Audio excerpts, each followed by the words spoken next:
Today we're going to be checking out the brand new Maison Asrar Muharib. Okay, really cool presentation on this one. The bottle, the cap looks cool. I'm going to show you the box really quickly as well. I'm going to do my best to show this without dropping it and breaking it, but this is essentially how it's going to come to you. Box opens up like this, and then you've got your bottle sitting in the middle there. Really cool niche-like presentation, which I love. And while most of us throw these boxes away, I know where this is going when I'm done showing this on camera. It is kind of a cool unboxing experience nonetheless. And after all, when they're cloning niche fragrances, it's kind of cool that they throw in those details as well and kind of going the extra mile. And so yes, this is a clone of a very popular niche fragrance that has been cloned before. You know, keep in mind, this is not revolutionary here. However, there is something notable about this one, which we'll dive into today. I'm going to give my full review on it, go over how it smells, what it smells like, the quality, the performance, all of that stuff. So what is this a clone of? It's a clone of Xerjoff Naxos. Now Naxos has been around for a very long time, and as I mentioned already, it has been cloned before several times. So if you already have a clone of Naxos, this might not be at the top of your priority list to get right now. But what I will say is that this one is very apparent. When you spray this and smell this for the first time, it's an instantaneous connection that you make. Like, it's a very accurate clone is basically what I'm getting at. Sometimes when you unbox a clone or something and you spray it, you're kind of left scratching your head a little bit and you're thinking, you know, this reminds me of something, but I can't quite pinpoint it, you know, and you're kind of going back and forth. Maybe you have to go revisit some things to really connect the dots. That wasn't the case at all with me for this one. The moment I sprayed it for the first time, I knew it was a Naxos clone. You know, I've spent a lot of time with both Naxos itself and some of the other clones, and so I'm pretty familiar with the DNA, and this one is also really very much in that category and is very similar. This comes in at a eau de parfum concentration. This is a 100 milliliter bottle. Really cool texture. It feels almost like, I don't know, like some sort of tile effect going on with the glass here.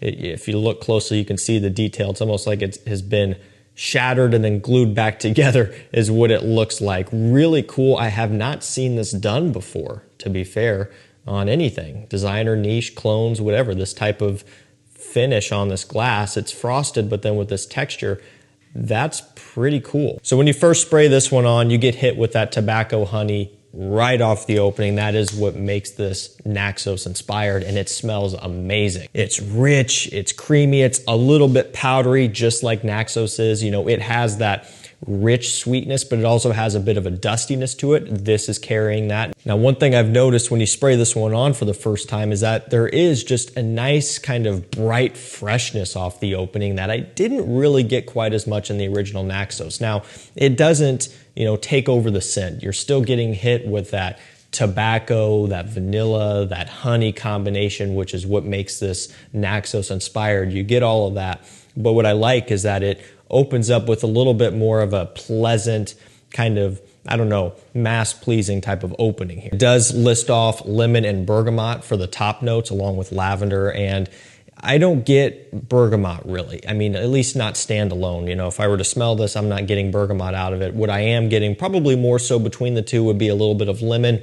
But again, it's mostly just an added freshness that really helps this one kind of come to life off the opening, but also it makes it stand out a little bit more. Instead of just being straight up sweet from start to finish, there's a little bit more variety to it. Getting a little bit of cinnamon, not a ton. It's mostly all about that tobacco, that honey, and they don't list off vanilla, but I do pick up on a vanilla. I also get a little bit of patchouli as well, just a nice mature, kind of slightly woody patchouli accord in here. One thing that is impressive about this one is the quality. You know, as far as clones are concerned, this is going to be a little bit more expensive. It's $49 right now. I'm going to drop a link to it down below if you want to grab a bottle. That's more expensive than some of the other clones. Now, obviously, it's not as expensive as Naxos itself. It's also not the cheapest clone either. It's kind of falling somewhere in the middle there. But what I can say is that the quality is noticeable. The blend is noticeable. We'll talk about performance in a minute. That is also something that is noteworthy. But, you know, when it comes down to spending maybe an extra, you know, $25 on this, is it going to be worth it? That's going to be up to you to decide in terms of, are you really, I guess, prioritizing quality and blend, or are you just trying to get something that's close and gets the job done? And there's nothing wrong with either answer, to be fair. I'm not, you know, saying that one answer is right, the other is wrong. For a lot of you guys out there, you pick up a $20, $25 clone, that's going to get the job done great, and there's nothing wrong with that. But if you want to spend a little bit more and get something that does have more of a premium feel to it, obviously presentation and stuff put aside here, just talking about the scent, more of a premium blend, better quality, and just kind of the impression of ingredients that do come across as higher quality and higher caliber rather than being a little bit more synthetic leaning, then something like this would be one that you would want to look into. But again, that's going to be something that you have to make up the decision on your own and kind of, you know, sit down and decide what's important to you. Let's go and talk about performance here. That's obviously always important because, well, if you're spending money on something, you like to have a good idea of how it's going to last. I already mentioned eau de parfum concentration, and it is a great performer. It's right around 9 hours for me, 8 to 9, okay? So not like, you know, I don't know, life-changing 14-plus hour crazy strong or anything like that, but also I don't consider 8 to 9 to be weak either. I think that's a good place to land. Some people will want stronger. Naxos itself probably would be stronger than this, I would say. Typically, I'm up over 10 on that one in terms of longevity. Now, keep in mind, you know, are you going to pay an extra $100 to get a couple more hours of longevity? That's going to be up to you to decide. There's other things that you get along with, you know, going for the real deal as well. But if performance is your deciding factor, it probably wouldn't make sense to go for Naxos over this because there's not going to be that big of a discrepancy. Now, if this only lasted a couple of hours or something, that's a different story. But 8 to 9 hours longevity on this one for me, I'm comfortable with that. I'm fine with that. I'm not going to, you know, sit here and say that that's bad. But I would say that, again, the original probably performs a bit better. Now, in terms of some of the other clones, like there's the Insurrection 2 Wild by Rayanne Tradition is a popular one that's cheaper. This is probably a little bit stronger than that. That one's not weak in either, but I would say that this is going to have a bit more of a punch to it, better longevity, and a bit better projection too. And in terms of projection, it's pretty strong. Not to the point where it's obnoxious, so nothing crazy that's going to be offensive to people, but also it's not something that you have to spray on 100 times to get any sort of attention. I think this is really falling in a sweet spot where it's right down the middle. Has just enough projection to get you noticed, but not too much to where it's going to be inappropriate to wear in like a work environment. Obviously, that's up to everybody's discretion depending on what you do for work and 1,000 different, you know, variables that I can't sit here and answer for you. Just, you know, use your best discretion there. But I would say for most situations, you would have no problem wearing this one. You're not going to be, you know, making too many people upset with it, as long as you just don't go too overboard with it. You know, as it dries down, a little bit more of that smokiness comes into play.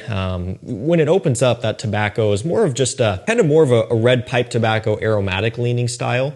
But as it settles and it really starts to get into that dry down, the base notes, more smoke comes through. Not to the level of being like an incense along with the tobacco, but the tobacco definitely transforms in a way to where it does have a little bit more of a prominence because off the opening it's kind of blending with some of that citrus and freshness, but now as it settles in, man, it really starts to amp up and smell amazing. I would definitely say that you want to give this one a chance to get into the dry down before you make a final decision on this one because it does change. You know, the opening might confuse you just a little. It's a little bit more fresh, but man, that dry down, it really kind of hones in on that Naxos DNA. And again, to be fair, I like the opening. I like that added freshness and slight creaminess that it gives off that I just don't really get in the original Naxos as much. Maison Asrar, they've been on a roll. They're a newer clone brand, and again, their clones are a little bit more expensive. And by that, I mean, on average,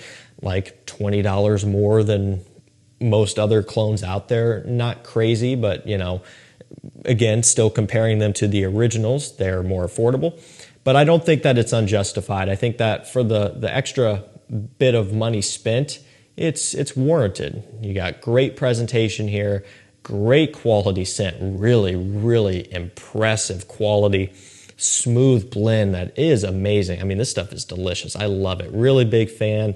If you want to check it out, I'll link it down below. If you already have Naxos and you already have other clones, you know, this might not be something that you need. But if you don't really have Naxos yet or any of the clones, I'd probably say to probably just go for this one. Spend the extra little bit of money and grab it. You probably won't be disappointed in it at all, assuming you like the Naxos DNA, that is. This is not necessarily like super safe in terms of a blind buy. That honey tobacco, it's prominent, but if you do like this sort of thing, you're gonna like this. Alrighty guys, that's gonna do it for me. My review on Maison Asrar, let's get this right, Muharib. That's probably not right actually, but close enough. Links will be down below if you want to grab one for yourself. Let me know what you think of this if you've tried it. Let me know what you think of the brand of Maison Asrar as a whole. I haven't tried all of them yet, but a few, and I've been impressed with all of the ones that I've tried anyway, at least so far. And so I'm hoping that continues. And again, really impressive quality here. Thank you so much for watching. Stay safe, stay healthy. We'll see you tomorrow with another one. Take care.